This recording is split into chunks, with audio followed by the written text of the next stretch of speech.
Hey, what's up, everyone? You are listening or watching the My Comic Book Journey podcast. I'm your host, KNDY, and today I'm going to talk about a Milestone comic titled Hardware. So this one was released back in April 1993, and the first issue was courtesy of Milestone Media, writer Dwayne McDuffie, penciler Dennis Cowan, inker Jimmy Palmiotti, colorist was Noelle Giddings, and letterer was Janice Chiang. So let's get started. Back in 1993, the comics world would see a major milestone taking place in the industry. A comic book imprint founded by African American artists and writers under a major comic book company, DC Comics. Created for the fact that minorities were underrepresented, Milestone Comics had the potential to be something huge. While the comic books would be published by DC Comics, they were not under DC Comics editorial control, but only that DC retained the rights to not publish any material they objected to. And that year, Milestone Media would release several titles, which would include Hardware, Icon, Blood Syndicate, and Static, which I did talk about already. The setting for many of these heroes and villains were taking place in the fictional Midwestern city of Dakota. And if there was one comic book series that I owned the most of, it would be Hardware. Created by Dwayne McDuffie and Dennis Cowan, this was an awesome collaboration featuring the writing of McDuffie. But for those who read Dennis O'Neill's The Question, would be familiar with Cowan's work.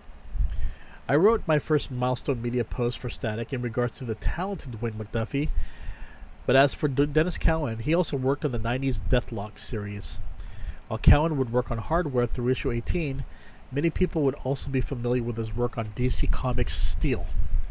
Cowan would move on to become Senior Vice President of Animation for Black Entertainment Television, BET.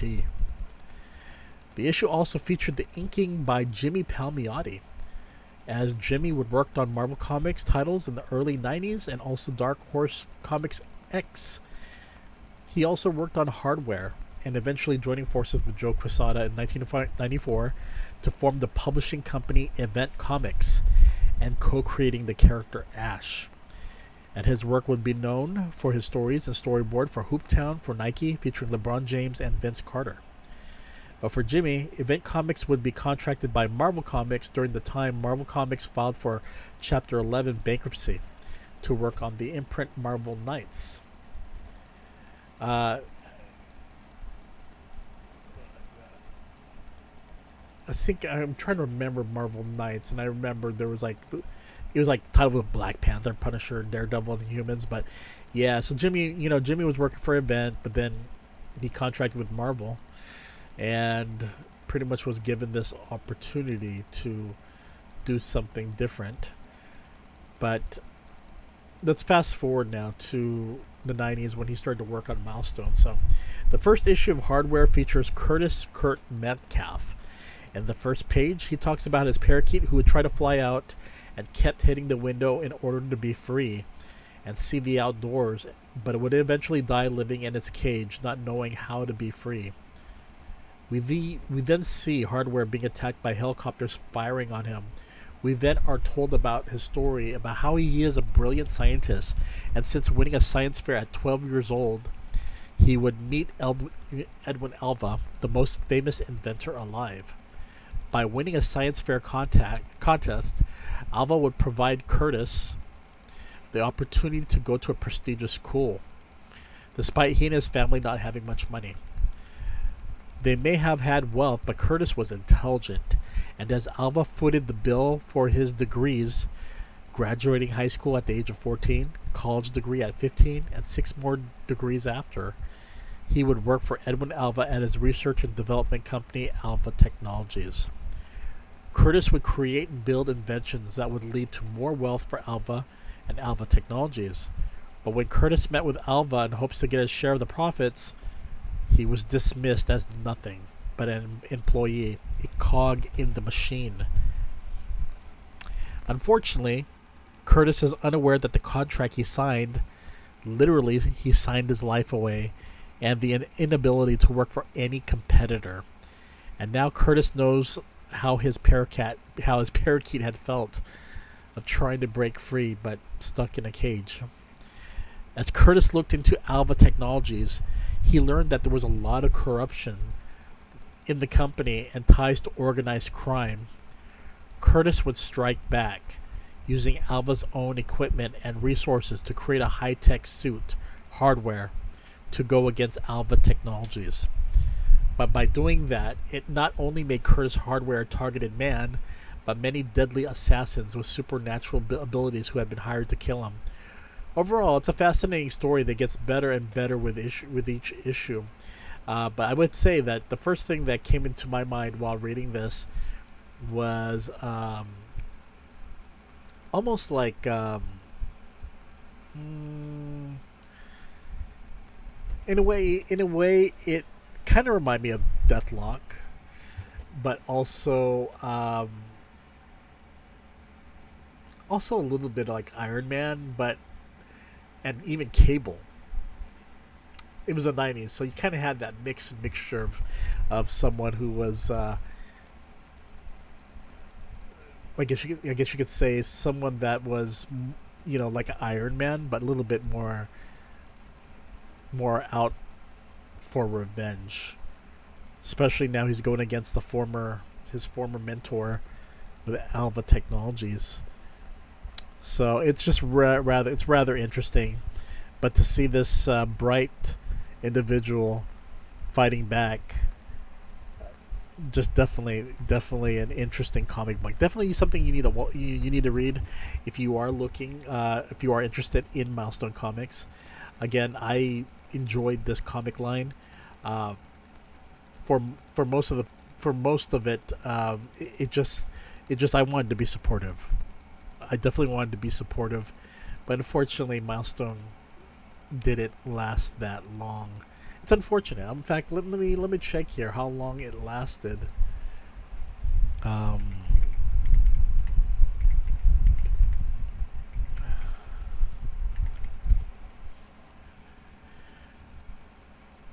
So Milestone Media was founded in 1993, and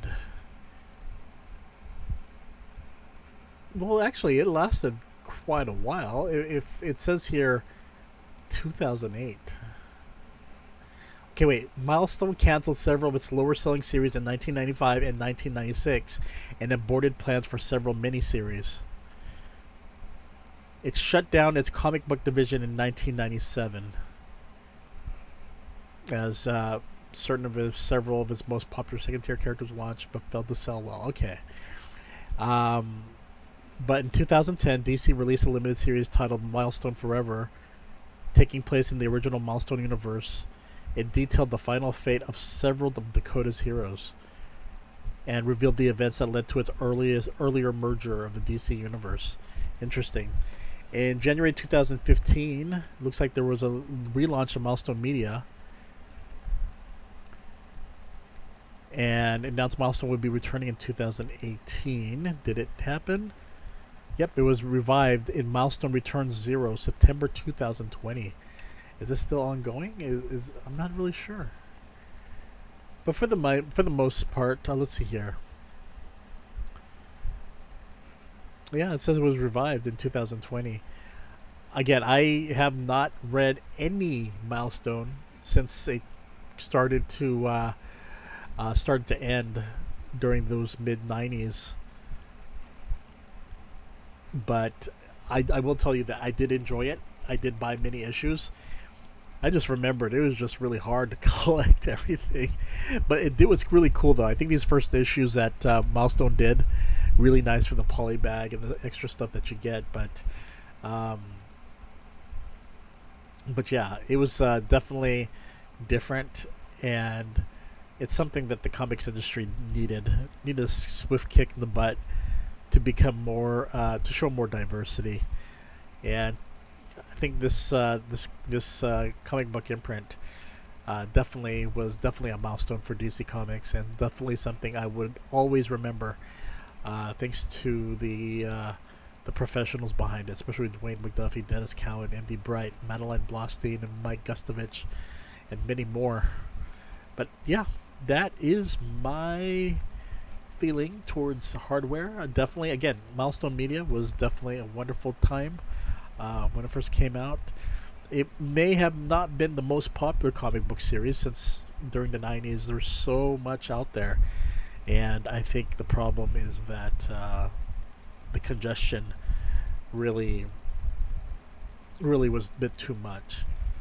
But I think Milestone came out at the right time and ended uh, possibly when a lot of things were just, I think a lot of comic books felt the heat, and this all every comic book title pretty much got caught up in that, um, with the downward spiral of the comic book industry in the mid to late 90s.